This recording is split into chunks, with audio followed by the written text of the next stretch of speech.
Well, hello everyone. This is welcome to It's a Breeze webinar series. This is webinar number 3.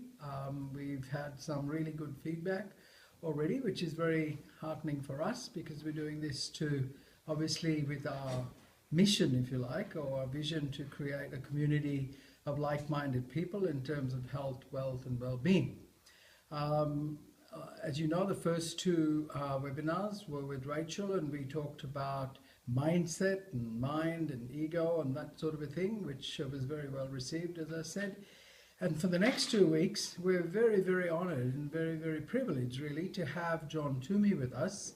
John's probably one of the most in-demand speakers in terms of health and well-being in Australia. And he writes, speaks internationally, and as I said, we're very grateful to have him here and share his knowledge and information about a subject really which, I don't know, from my own experience, I don't think it's that close to their heart, and yet one would imagine that it would be insofar, but there you go. But I'm sure John and will discuss this and more, and next week he'll be talking more about mind-body stuff, whereas today is more about physical health. So I've subject extremely close to my heart also, and I've got about 1,001 questions, and as far as questions are concerned, feel quite free to put your questions up, and John will leave time for you guys to ask questions, and we'll answer them. So without further ado, John Toomey. Hey Bertram, how you going? Hi everybody, nice to be with you. So, well-being, Bertram. You're saying it's not close to people's hearts, and maybe it's not, but it's amazing the number of people who end up struggling and having a problem with their heart. Yeah, that's true. And it's and it's really sad. I mean, I'm sure all of us. I've lost several friends under the age of 45 who just suddenly here one minute, gone the next. Good people, good men. And statistically, it's about 42% of cases. The very first symptom of coronary heart disease is sudden death. It's amazing, yeah. And I mean, from my own experience, you hear quite often about, oh my God, he was so fit, he was young, he was fit, and he'd been running and all of that stuff and looking after himself. Then, bang, as you said, gone. Yeah, well, I think that's one of the great misconceptions, that for a long time we've thought that fitness meant health. But that may not be so. It's such a bigger picture than that. It is really a much bigger picture than that, and we're starting to learn more and more and more. Yeah, for example, just recently, in the last couple of years, there's been a profound discovery made, and it was just through people working, I suppose, intuitively with people with desperate illness, people who are very, very ill with cancers and really severe degenerative disease. And somebody thought, well, these people really haven't got much to hope for and much to live for. So somebody sat down with some of these people and started to find out what their hopes were and what their hopes and dreams were for their life. And when these things started to wake up in these people and all of a sudden they got excited about living again, they started to get better. Yeah. And the testing that was done on these people demonstrated that their DNA had actually changed. Wow. Yeah. So they actually got well simply because they got their attention on creating a life again, as opposed to just fighting against a disease. Yeah. And so there's an enormous amount in inspiration, and that's got nothing to do with fitness or diet or raw food or supplements or anything, So it's a really, really big picture. And I think fundamentally we make some mistakes because we make it all about our diet and fitness, and those things are important. Yeah. But there is an answer to the question when people say, how come my grandfather smoked and drank every day of his life and lived till he was 94? Yeah, exactly. There's other things happening. Exactly, yeah. And, I mean, I actually saw a video someone sent me of this guy in an old home, and I mean he's a black American gentleman, and he's like hunched over in his chair, and I mean he was totally disinterested in everything. Yeah. And then they started to play some music, which they knew he liked, and he sits up, he starts paying attention, and he starts singing. You know, all of a sudden, this man has gone from nothing to alive and well and you know, active. And I thought, that's nothing to do with fitness or anything to do with diet or anything, is it? I mean, it's something else. So. Yeah, and this is really cool because we're going to talk a lot about this work next week, and we're going to talk a lot about the work of Dr. Bernie Siegel and Professor Dean Ornish, you know, medical doctors who are really living on the edge of discovery, and they're really pushing the boundaries because they really have never wanted to go down the path of just prescribing drugs to people. And, you know, not to say that that's wrong, but really exploring what is the potential for people to heal themselves. You know, right, you know, not far from here is Swinburne University's School of Integrative Medicine, where medical doctors are being trained in all of these areas that are non-invasive, they're non-drug, they're non-surgery, and, you know, they're learning about all these areas, which is really exciting. Well, a very good friend of mine has been, I mean, at age 47, been diagnosed with prostate cancer. Wow. And I obviously doing what I can to help a friend. I was talking about this to another friend, and he says, "Oh, take this book," and show it to him. It's written by a doctor, and it's called How to Cure Cancer Without Drugs or Surgery. Yeah. And I've given him the book. That's as much as I can do. What he does with that is obviously his concern. But I mean, and when you start reading this sort of stuff, I mean, there's so much information out there where people have cured not cancer and all sorts of diseases and stuff like that purely with natural therapy without going into drugs. I mean, my dad was a doctor, but I don't hold the medical profession in very highly at the moment, given the fact that all, from my experience, they seem to do is just give you a drug and patch the situation, not actually go to the cause of the illness, which, as you said, also could be here as much as, you know, in your body. Well, you know what Patch Adams said? Remember the movie Patch Adams? Yeah. You know, Patch Adams is a real guy. I mean, he's 6'4" like me, and he goes to Russia and he goes to orphanages and he takes a whole lot of doctors and they dress up as clowns and they have a great time. And he's got an institute in Virginia called the Gesundheit Institute, which is, you saw in the movie, you know, and you know, he comes to Australia a bit, old Patch, and he said something once that was so beautiful. He said, "There is no such thing as an incurable disease, just an incurable person." Wow. Yeah. Now, you know, some people really take all the learnings they can possibly get from a disease and their body doesn't survive. But I think those people are okay with that. But I think also, you know, to be fair to the medical profession, I mean, I've beaten them to death in my life, I really have. But the poor things, I mean, they go into that because a lot of people I went to school with went into medicine because they were smart. Everybody said, "You're really smart, you should become a doctor." And I went, "Oh, okay, I'll become a doctor." That's right. But that mightn't have been what their inspiration was. And they get into medicine, they sort of get a bit stuck there, you know.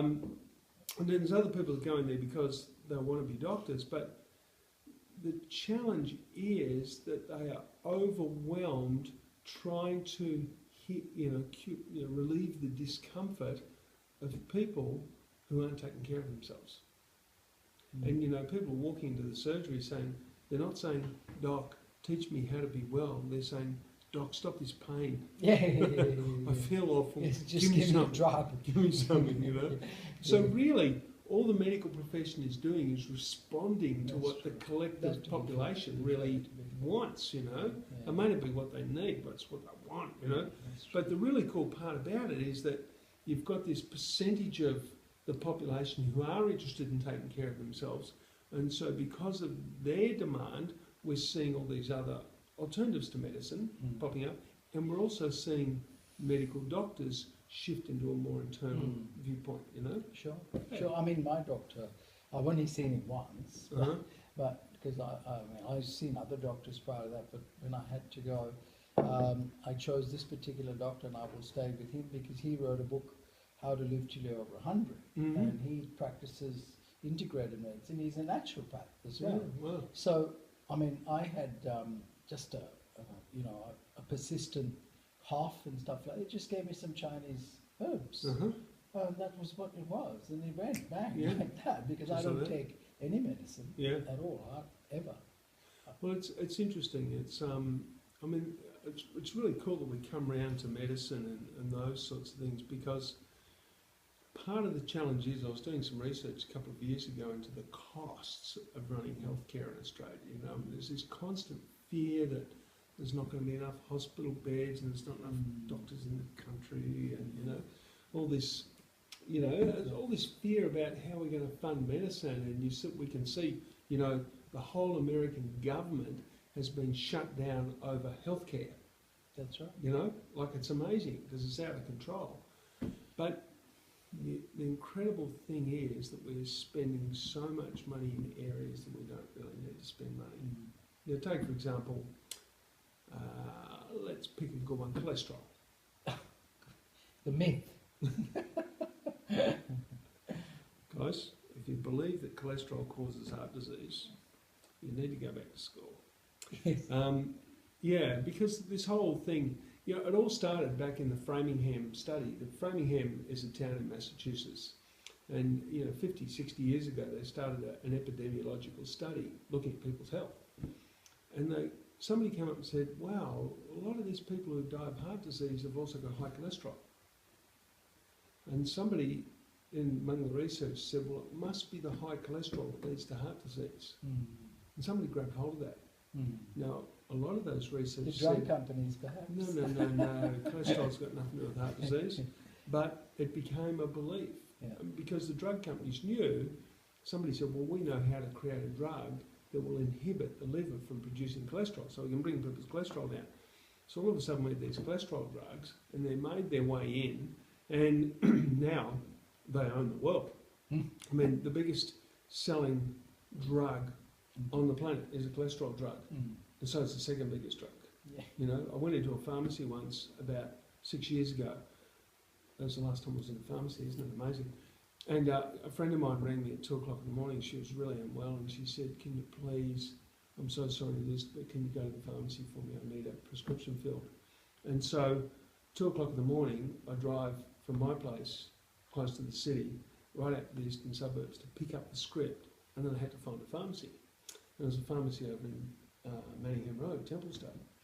So I go into this pharmacy at 2:30 in the morning, and I'm standing there waiting, and I thought, well, it's a good time to tease the pharmacist, you know, she must be bored, she's here by herself. And, and I looked at all this stuff behind the counter, you know, all these boxes and things, and I said, have a look at all this stuff. And she said, it's amazing, isn't it? I said, so what's this week's bestseller, you know? And she said, same as every other week. And I said, what's that? And she goes, statins, cholesterol drugs. And she named the brands. I won't name the brands, but... And I thought, oh, wow, isn't that incredible?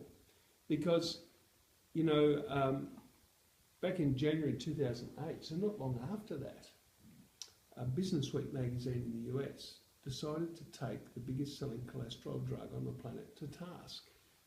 Because in their advertising, they state that their drug reduces your risk of heart disease by 36%. That's pretty attractive. You'd think if you've had a heart attack or you've got a family history of a heart attack, taking that drug might be a good thing. But they then looked at the studies to see how they got those figures. And basically they had several thousand people taking the drug and several thousand people taking a placebo. And what they found is over the course of the trial, in the placebo group, an average of just a touch over 3 out of 100 people had a heart attack. Okay? And in the drug group, it was just a smidgen under 2 people out of 100. So the difference between 3 just touch over 3 and just under 2, it's 36%. Oh, No? right. So it got funky after that because you see there's this code that drugs are meant to carry called an NNT code. NNT, number needed to treat. So basically it's saying how many people need to be treated with this drug before one person will be saved from that ailment, right? You would hope it's one, wouldn't you? For every one person who takes this drug, one person will be prevented. Exactly, Yeah? You would hope it's one, right? Well, most medical academics will tell you that if a drug has an NNT of over 50, throw the drug out and go and buy a lottery ticket, right? But what this study revealed was that 100 people had to take this drug before one person was prevented from having a heart attack, which means that drug has an NNT of 100, or just over 100. But that didn't end there, because the magazine said, well, hang on a minute, that's their own studies. Let's look at the independent studies. So when they pulled apart the independent studies, they worked out that 247 people had to take that drug before one person was prevented from having a heart attack. So this drug carries an NNT of 247, which basically makes it a completely useless drug that has side effects that make people sick. And our government is spending hundreds of millions of dollars funding people taking that drug. Yeah, I mean, it's crazy. I mean, the warning on the packaging would be a bit of a clue, wouldn't it? Hey? I've never seen the warning, I've never bought the drug. Yeah, well, I actually used to take it. Did you really? Yeah, because Wow. I've got naturally high cholesterol. And when I started to get into this and stuff, I mean, I like to read about why I'm doing something. And the more I read about it, I said, rubbish, I'm not taking this thing, and I threw it away. Yeah. And then I went back to the doctor for some insurance tests, and he looked at my readings and he said, my God, your cholesterol's, 7.9. I mean, that's very high. He said, why? He said, I'm not taking the medicine. He said, why is that? And I said, why don't we agree to disagree on that one? He left it at that. I didn't want to get into an argument with him about it, because I actually figured, and this might sound arrogant, but I reckon, done more reading on cholesterol than he had, because he's given information by the drug companies, not by independent research. Well, there is no independent source of information, really. And that's one of the challenges, but that's all right. I love living in a market economy. Yeah. I really do. Yeah. And that's part of the market economy. The drug companies are entitled to promote their product and sell it, and if you want to buy it, that's your choice. Yeah. But I suppose, some of the folks listening are probably thinking, well, hang on a minute, what is it that causes heart disease? If it's not cholesterol, it's not cholesterol. But then again, what goes through my mind, John, is that what's the government doing? Like in terms of looking at stuff like this, like for instance, not just this issue, fluoride and stuff like that. There's another big story about that, I'm sure. So yeah, I mean, the fluoride it'll eventually go away, I think, because the case for it is really, really weak. Yeah. But the challenge is that in Canberra you've got so many hundred lobbyists, and they earn their money from the people who can afford to pay them. Yeah. So, and again, I reckon that's okay too, because that's just the way the system works. But no lobbyist can control my choices. So I get to choose still. That's right. Exactly. And so it's really up to every person. And good on you guys for being in on this webinar, because you're deciding to learn something for yourself about your health and well-being, and you might share it with your family. You might think, we're talking a crock, and that's cool too, because everybody's entitled to their own viewpoint. But I mean, as what I'm saying is we've discussed over the last ever so long about this. I mean, in a sense, indoctrination that we've endured, if you like, through school and by society and stuff. And I mean, what I would love to see, especially in our community that we're building, is some people just taking an interest and making their own mind without accepting what is supposed to be the norm, because sometimes the norm is not what it is. No, So the norm's what somebody's created it to be. That's right. And I mean, That takes a bit of marketing dollars. I was actually chatting to a federal politician, I won't name him, about, it'll be 10 years ago, I think, about this whole situation with, you know, just the incredible overspend on medicine in Australia. When if we really concentrated on prevention, really concentrated on prevention, we could really turn it around and slash the healthcare bill in this country, I have no doubt. And I said, so in federal parliament, why don't you guys do something about this? And he said, believe me, we know. He said, but you have to understand that Big Pharma has got a bigger PR budget than us. And he said, there actually isn't the political will to take them on. I mean, a case in point, Monsanto and the march against Monsanto, which was this year, and I was on it in Melbourne, and there was something like 450 cities in the world where people marched against Monsanto. How much reporting got done on that one from the news media? Hardly anybody talked about it. And it's a significant thing when over 400 cities around the world, there's people marching in protest against something, and the news media ignores it. What is that telling you? Yeah, well, it's the news media again, they're sensitive to their advertisers. Right, you know, exactly. That's the way it goes. Dollars work. I wanted to write an article once in the weekly bulletin magazine that goes out to the doctors. Yeah. And I wrote this article and presented. I said, we're not publishing that.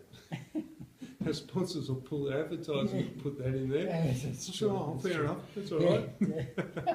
But, you know, it's like, you can get really angry and really serious about it, or you can just go, okay, well, that's how it is. How do we change it? And like, this is really cool, this sort of thing, because when we're talking about it and we're giving people advice and teaching them, and, you know, Chinese medicine, they constantly say it's all about the blood.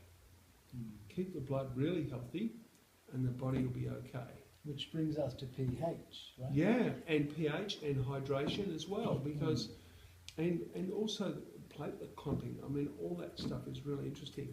You know, I don't know whether any of our people who are tuning in have ever had live blood analysis, but live blood analysis is incredible. You go to this clinic, naturopath, some doctors do it.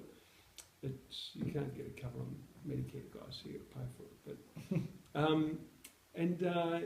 they just take a single drop of blood, just prick your finger, drop of blood, and they put it under a microscope, which has got a video camera hooked up to it, and you see your drop of blood on a big screen. It's amazing, and you can see what your blood's doing, and your blood's still alive.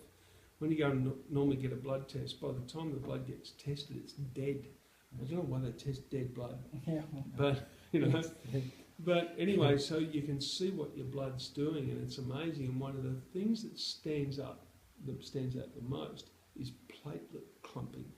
The platelets of blood should all be flowing nice and separately, but what happens is they clump together.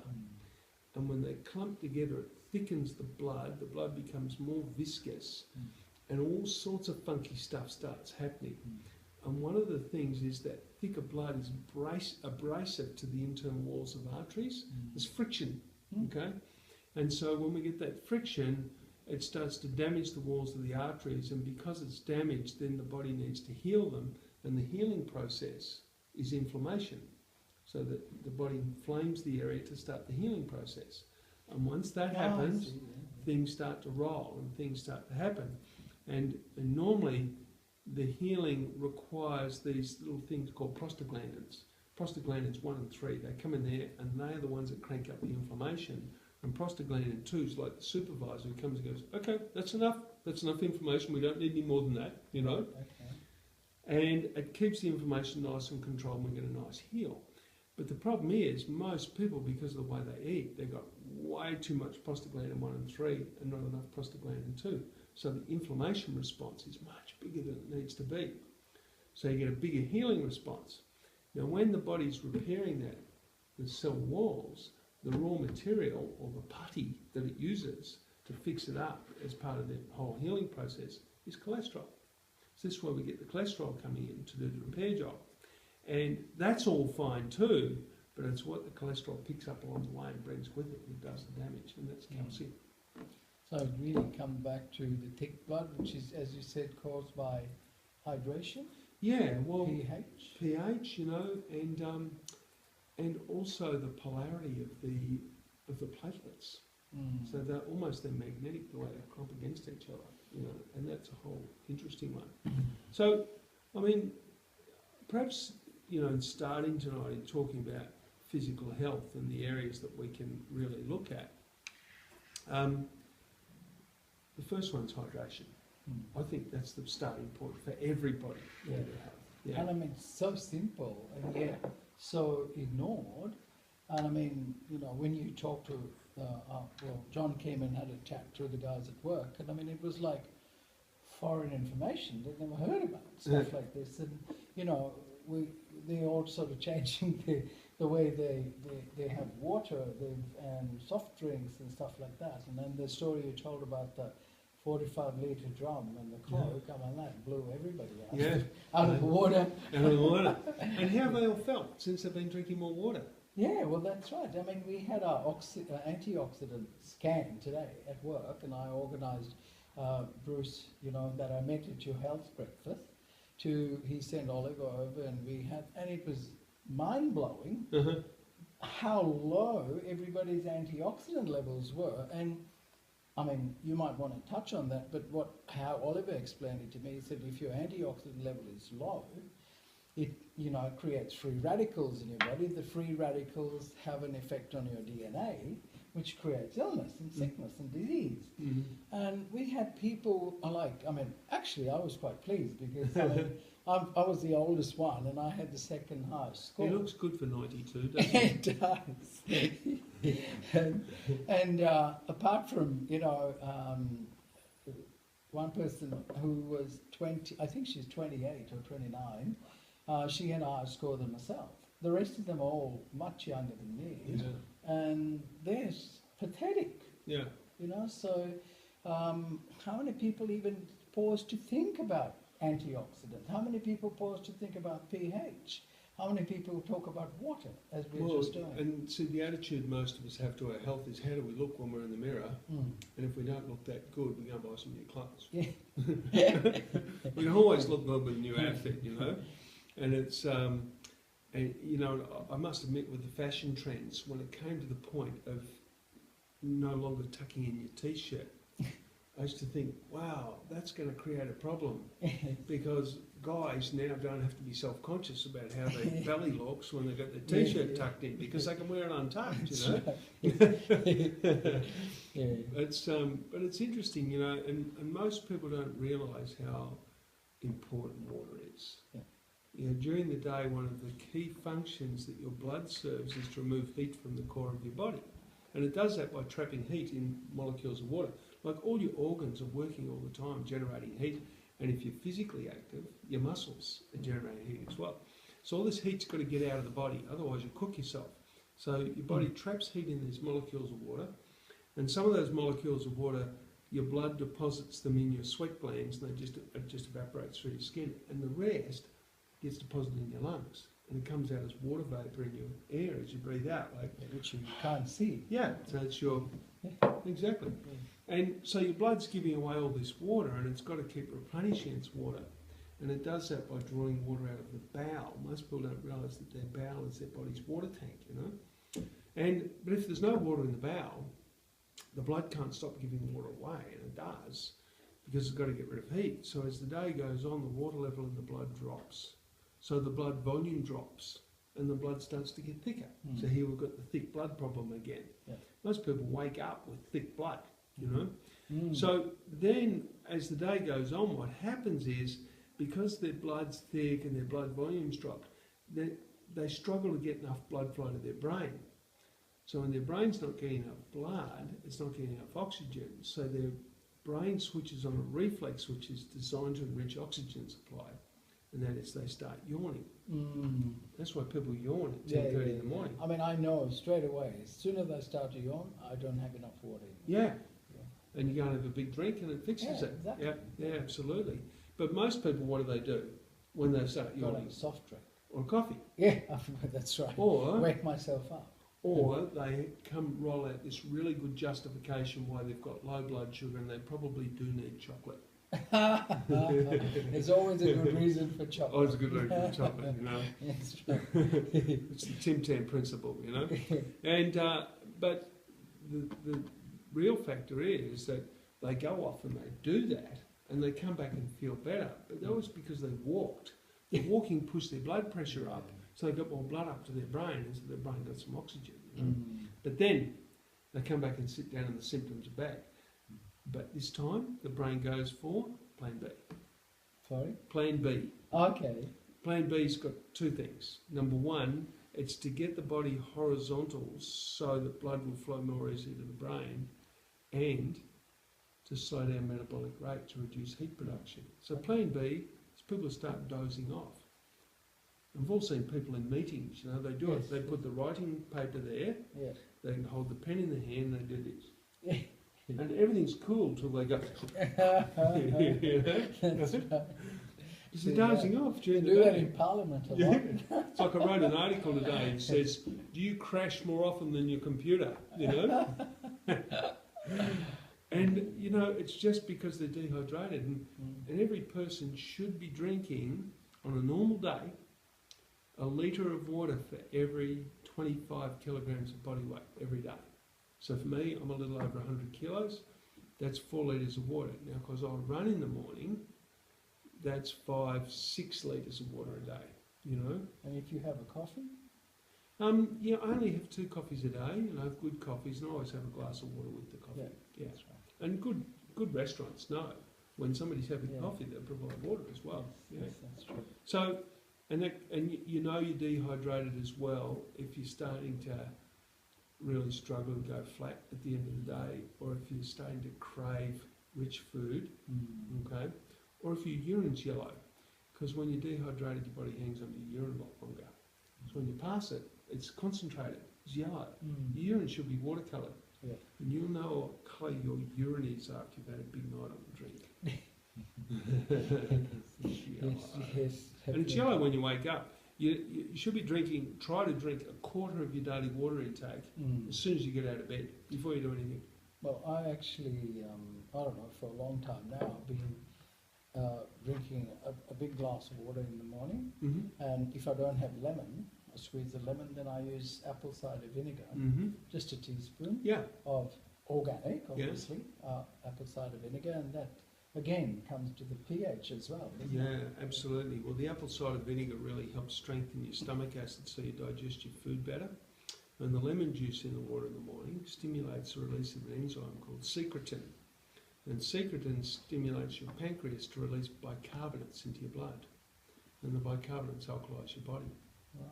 Yeah. It's very cool. Good thing to do first thing in the morning. Yeah. And yeah, that really leads on to us understanding pH, because most people don't know what the relationship is between, you know, with the human body. But if you've ever swum in a swimming pool, you want the pH of that swimming pool to be absolutely what it should be, which is about 7.4. Because when the pH drops, so the pH scale goes from 0 to 14. So 7.4 is slightly to the alkaline side of neutral. Now if the pH drops, the ability for that water to carry oxygen is drastically reduced. You know, if you've got 2 glasses of water from 2 different swimming pools here, and this one's got a pH of 7.4 and this one's 6.8, this one can carry 100 times more oxygen. Wow. Yeah. That's amazing. Incredible, isn't it? That's amazing. So when the water becomes acidic, the oxygen level in the water drops, and all those little critters that don't like an oxygen-rich environment move in and set up home in your pool. Like bacteria, viruses, funguses, molds, parasites, you know, all set up house in your pool. Yeah. Well, when I was in Bali recently, all of a sudden I realised I had this big fungus on my back. I've been swimming in the pool. What was her name? Not that one. Yeah, I mean, so, but that story you said about the 45 litres of water and the Coke, I think it's a must-tell story. Oh yeah, well, I will, because see what happens with your blood the arterial blood, which is the bright red blood, it's just been pumped out by your heart. It's full of oxygen. It's got a pH of 7.4. The darker blood that's coming back to your heart has got a pH of 7.35. The rest of your body fluids, intracellular and extracellular fluids, have got a pH of around 7 to 7.2.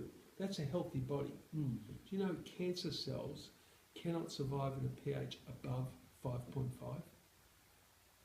So any tissue where you get cancer, it means that that part of your body is very acidic. Yeah, it's amazing. Now, the thing is that your body is going to do everything it can to protect the blood. So whenever you put something acidic into your body, it's going to do everything it can to protect your blood. Because what do you think would happen to you if your pH of your arterial blood dropped from 7.4 to 7.2? You'd be dead. What? You'd be dead.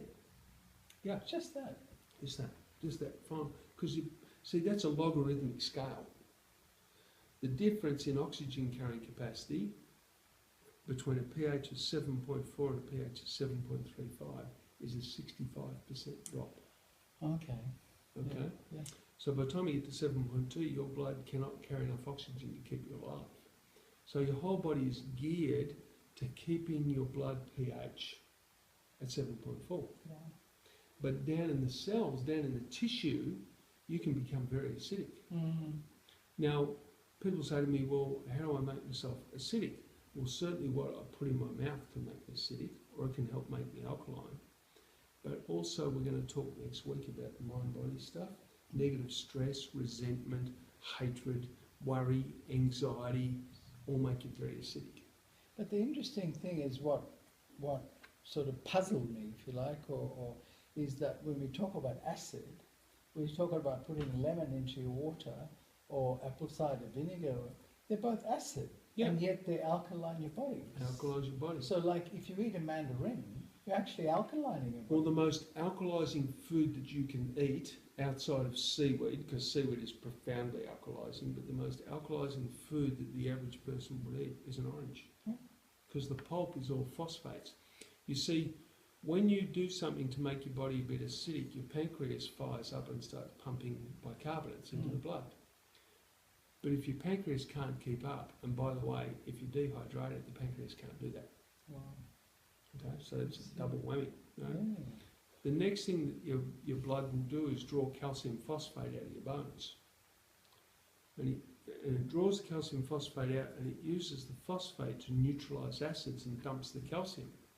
So that dumped calcium is floating around in the blood. There's a little bit of inflammation on the internal walls of an artery.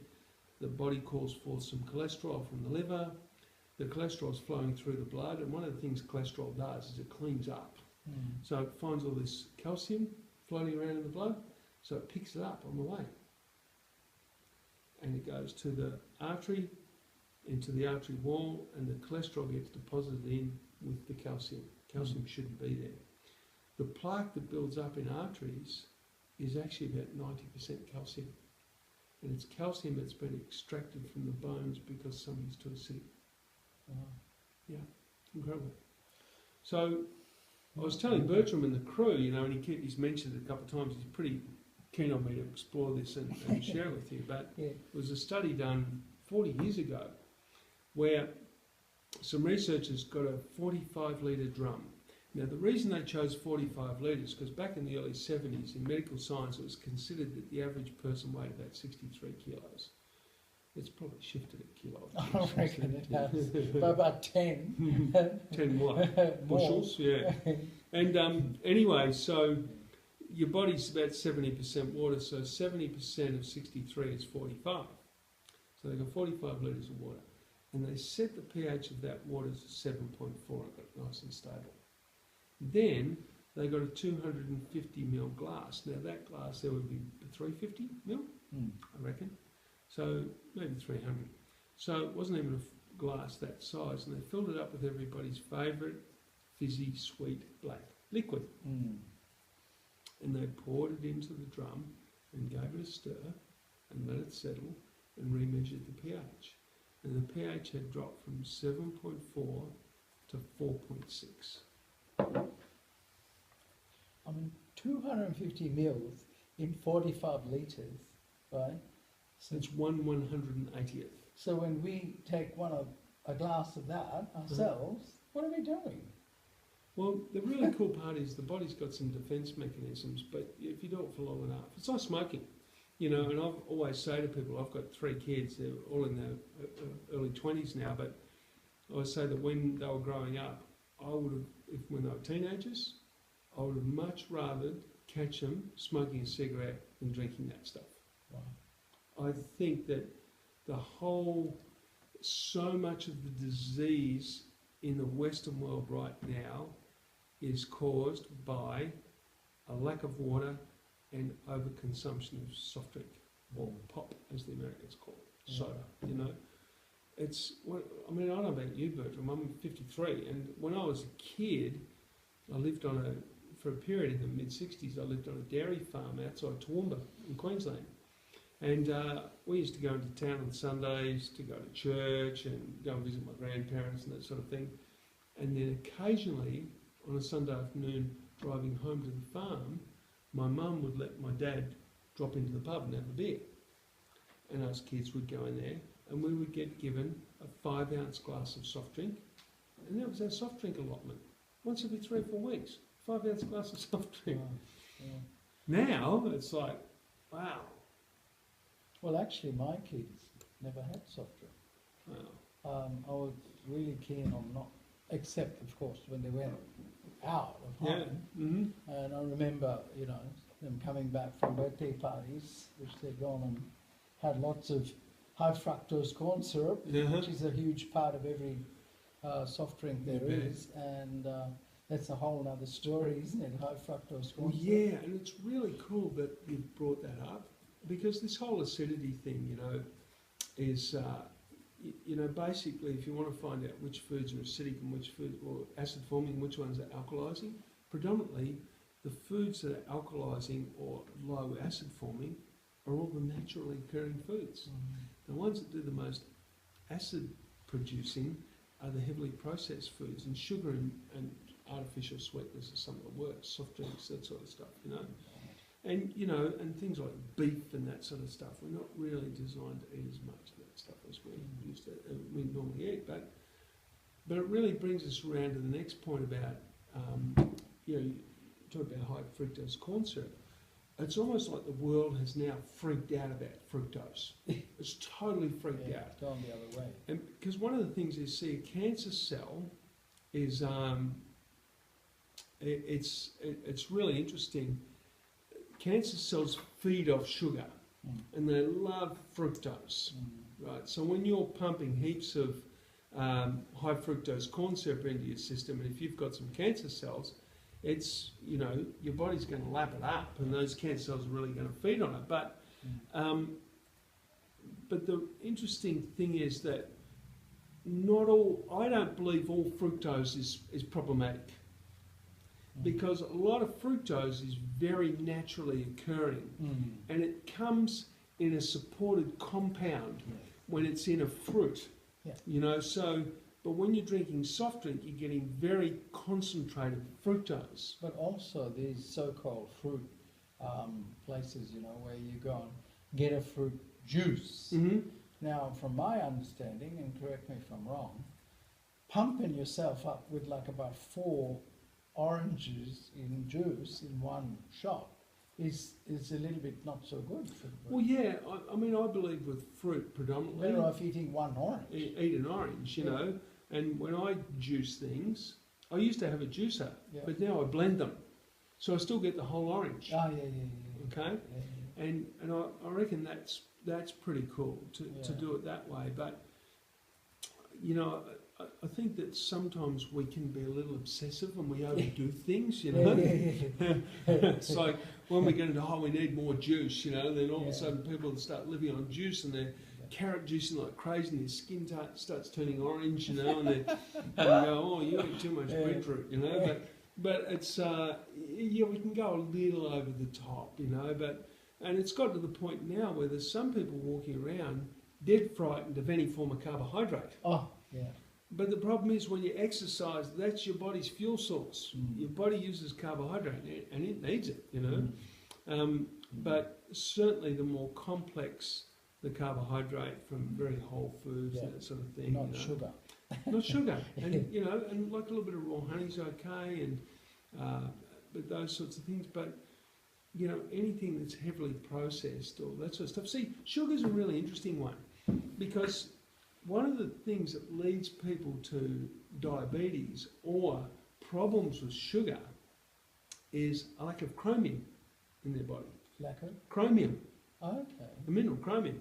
Now, chromium is rich in sugarcane. But when it gets processed and highly refined, all the chromium's gone. So if you plant sugarcane, the sugarcane crop will steal all the chromium out of the soil for 1.5 kilometres around. I mean, it's like full of chromium. So if you were to just dry out sugarcane juice and use that as a sweetener, it'd be cool. It's a whole food. It's a superfood. But when we take it in its highly refined form, that's why if I buy any sugar at home, I tend to buy muscovado sugar, because it's almost like dried out sugarcane sap, you know. Brown. Yeah, deeply brown and clunky, you know, chunky and hard and all that sort of stuff. And it's got this really rich molassesy flavour, you know. Some cafes are starting to keep that. Yeah. That's good. Yeah. Yeah. And it's but you know, the food producers are so funny because they put things like, instead of saying sugar on the packaging, they say dehydrated cane juice. Wow. Yeah, so they've refined the cane juice down to basically liquid sugar and then dehydrated it into crystal form and put it in things. So it's dehydrated cane juice. I mean, the funny thing is, I was once told by a personal trainer, I'm not saying it was right, but I'm just saying, I remember him saying, there's 4 white things you shouldn't have. Milk, milk, sugar, salt, and flour. Yep. Now, is there some validity in that? Well, I certainly don't drink milk.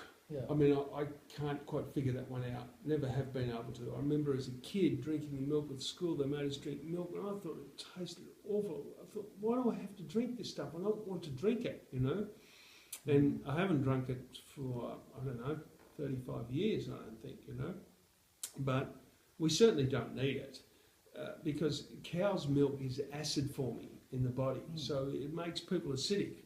And it leaches your phosphorus and your calcium, and calcium. Yeah, exactly. And you know, the 5 countries in the world with the highest rate of osteoporosis per capita are Australia, New Zealand, the US, the Netherlands, and Denmark. Now, they're not third world countries, but the other thing that they have in common is that they are 5 countries with the highest per capita consumption of cow's milk. It's amazing. And they've got the highest calcium intake as well. So, you know, there's, you know, those messages don't come from the health department. Yes, no, they don't. In fact, they drink more milk. When you, as you said and pointed out to me, it's not from the health department. No. It says dairy. Australian board. Dairy Council. Yeah. Yeah. So it's like, come on, drink more of our stuff and get sick. Who cares? So, you know? yeah, exactly. Yeah, and we'll give you a hot milk while you're sick. Make you more sick. Yeah, exactly. So, you know, it's really interesting, the whole thing. It's about getting us to, you know, like basically food producers want us to eat more and more and more food. So they're figuring out ways to make it taste more and more and more delicious, so we can't stop ourselves and we get a bit addicted to it. And so they make increased profits. But for a society, it ain't working for us. And we've all got to take some personal responsibility. That's the thing. That's the thing. I mean, the amazing amount of research apparently goes into researching, like, how to make people eat, say, chocolate or sweets, and what level of sweetness is the most, you know, palatable for people and the most encouraging to keep going with it so that they keep eating more. Yeah. I was reading this stuff thinking, this is ridiculous, you know? In fact, I mean, I was told, again, I never asked you this question, someone said commercially made chocolate is really not that good for you. that it's really organic chocolate, which is the cacao powder, Mm-hmm. which is not changed in its composition by the high process of making normal chocolate. Well, Is that right? Yeah, and Yeah. I mean, some chocolate, vegetable oils, you know, Oh, sugars, which we okay. talked about, all those, they're so pulverised in the processing Mm. that they're not what they were anymore, Yeah, you know. And the other thing, just to go back to the white stuff, you know, the personal trainer talking about salt, I don't agree with him there. Yeah. We need salt, and if we're going to properly hydrate ourselves, we need minerals in our body, but I would never recommend table salt because it's so highly refined. That's right. It's just a big burst of sodium, and your body's got to work hard to get rid of all that sodium. Throws everything out of balance. But I'm a huge fan of Celtic sea salt. Yeah.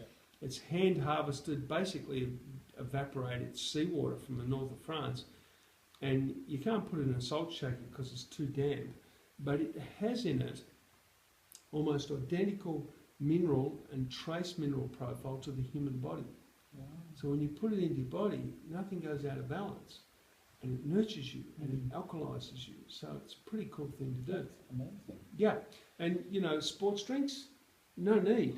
Before you go out for a long run, if it's a warm day, just a third of a teaspoon of Celtic sea salt, a little bit of water, throw it down the hatch, Job's done. drink your water, job's Yeah. done. Yeah. That's amazing, isn't it? I mean, so we've covered a whole lot of stuff, and the thing is, like, there's so much more to talk about when Yeah. we get down to Oh yeah. talking about diet and exercise. We haven't even touched on exercise. Yeah. You Well, know? there's one exercise I really love to talk to everybody about. Sure. And this is a fairly new one, and this is an incredible discovery, and I think it's one of the most exciting things of all time. That platelet clumping that we were talking about, and one of the things I said before is because of free radical activity, the polarity of the platelets changes and they start clumping together. So what we need to do is to do something to remove that free radical influence, so we can get that, change the polarity. See, because what happens with free radicals, they lose an electron and they become unstable, right? So what has been discovered now is that the Earth has this constant flow of free electrons coming off the ground, okay? And if you go walking barefoot on natural terrain, beach, grass, that sort of thing, for 80 minutes, the free electron flow coming out of the Earth will unclump all your Yeah, I platelets, read about that. and Yeah. your blood will flow beautifully. And once you've done it once, you then just need to do it a couple of times a week for 20 minutes or so. Mm. If you've got a garden, walk around out in your garden Yeah. barefoot, you know? Yeah.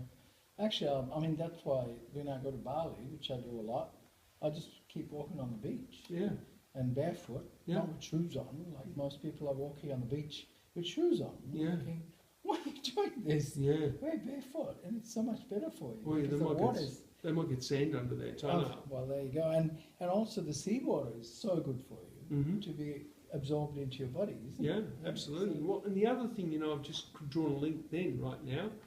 In America, they're putting kids as young as 10 on cholesterol drugs. Ah, Can you believe that? that's ridiculous. And I'm wondering what the link is, how many kids in modern America are allowed to go outside barefoot? Wow.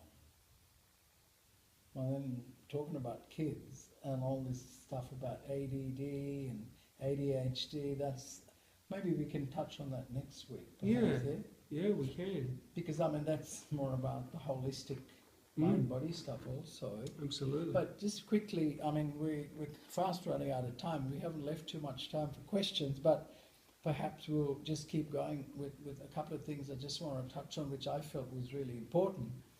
And that was when we talked before about, you know, cooking Mm-hmm. and, you know, this issue of olive oil Uh-huh. and coconut oil. Yeah, And you know how coconut oil got, I don't know why, but it got a really bad rap. yeah, And I think the bad rap was created by the publicity people working for the corn producers, who was corn oil, right? Mhm. So they want to get rid of coconut oil. But now it's slowly coming to pass that, am I right in saying, that coconut oil is the best thing you could ever use for cooking? Well, it has a very high ignition temperature, so Yeah. it doesn't burn. That's right. Most of the other oils do. The amazing thing about coconut oil is it's also a very powerful antiviral, antifungal, and antibacterial. So it really helps to create an environment in your body where those things can't survive, you know? And it's great on your skin. Oh, I mean, as someone said, I mean, you can use coconut oil for on your hair, on your skin. I might try it on my hair. Yeah, you must too. I got told once I've got a head like a coconut. So. But, I mean, coconut's amazing. I mean, you can drink the water, it's brilliant for that. You can eat the pulp, and that's really good for you. The whole thing is amazing, and yet it got such a bad rap. But thank God, people are waking up to the fact that... Well, yeah, it's just there was this belief that because it's got a high saturated fat content, that was going to do something bad to your body. Yeah. But, you know, I always say butter, coconut oil. Put them on a table at body temperature and see if they stay solid. I don't think so. You know, it's such a ridiculous argument. They're very good foods. And you know the other oil that's amazing for the human body. I mean, if you want to talk about omega-3s, I mean, we don't really need to supplement omega-3s. We just need to stop consuming so much omega-6, Which is? margarine and cheap vegetable oils. Well, see, olive oil is all omega-9, right? It's fine. But we have way too much omega-6, and I've never understood why we have to absolutely obliterate so much aquatic life just so that we can get omega-3 capsules. That, to me, is the ultimate arrogance of the human race. That's karma. Yeah. We don't need that. We just need to cut down our omega-6. Now, if you do need some omega-3, you know, you can use walnut oil or chia seed or flaxseed oil, although flaxseed oil is not really recommended for men because it tends to somewhere in there stir up the prostate gland a little bit, especially if there's a little bit of hyperplasia already there. But the other oil, which is magnificent for all of that, we're not allowed to have it in Australia. Hemp. Hemp. Yeah. When I go to the States, I buy hemp oil all the time. I buy hemp milk for my smoothies. I mean, it's incredible. Hemp meal, that sort of stuff. Now, you can buy it here in Australia, but you have to basically accept that you're not going to put it in your mouth because it's illegal to put it in your mouth. Or you can go over to New Zealand and have it, but you can't have it here. This is the only country left in the world now where you're not allowed to have hemp oil. Well, I have hemp protein in my smoothie. Yeah, well, you could get arrested for that. Well, I bought it's it in the illegal. market. It's illegal. Is it? Yep. I bought it in the market. It's illegal for you to put anything hemp in your mouth. Now, this is the hemp that isn't a drug. This is industrial hemp. Yeah. But, The best protein, apparently, one of the best. Oh, it is. Right? Amazing. Well, a gram of hemp's got, you know, it's 4 times the protein of meat. But it's incredible. But, yeah, the whole thing is a little weird. Maybe there's some industries being protected because hemp is amazing for clothing, building materials. Yeah. It's an incredibly sustainable crop, you know. But well, actually, I read something a long time ago about the DuPont company, DuPont family, and hemp was an opposing product. Here's a natural one. Here's nylon, right, which is produced by them. And of course, they managed to get some American congressman to outlaw hemp. And that's how the whole thing changed. It's smart business, really. Yeah. Again, you know, talk about big pharma and how the power they have, the Monsantos of the world, and then you talk about this, you know, money can create people to think that something is good when it's really, really bad for you. And then you've got the government almost supporting that argument, and we've talked about that with fluoride and cholesterol and all that sort of stuff. Yeah. So, but you know, the amazing thing, there is nothing more powerful than the consumer. That's true. Yeah. Consumers choose because, you know, those companies will just keep doing what they do unless their market starts to dry out, you know, and they'll change. Yeah. And I mean, we're fast running out of time, and it's just zipped past for me. I hope it was the same for you because there's so much more we can cover, and obviously we're going to be doing that next week with John on the mind body stuff. But also, it's probably very important to say We're also going to have a seminar at the end of this I think it's on the 26th of this month. It's a Saturday morning. We'll give you more information about that in due course, where we can talk about a lot more stuff and also give people the opportunity to really ask questions and really interact with the presenters, being John and Rachel. So look forward to that too, and we'll be sending out information about that so you can register and make sure you get a seat, because there's only limited numbers of seats for that. And again, as I said, you know, we are so lucky to have someone like John and Rachel come and do this stuff for us, because I mean, you know, they're doing it out of the kindness of their heart, which is so awesome, because they're giving people and they give and give and give and give. But and John's my avatar master also, so that's a whole nother story. But when we talk about creating this community, I've got something else in my mind now, you know. Yeah, absolutely. So Yeah. anyway, I hope you enjoyed that, guys, and we'll look forward to seeing you next week. I think John's going to be in Orlando Yes. next week, and it's 4:00 in the morning, which is 7:00 over here. But John's normally up and around at that time of the day, so certainly I'm not.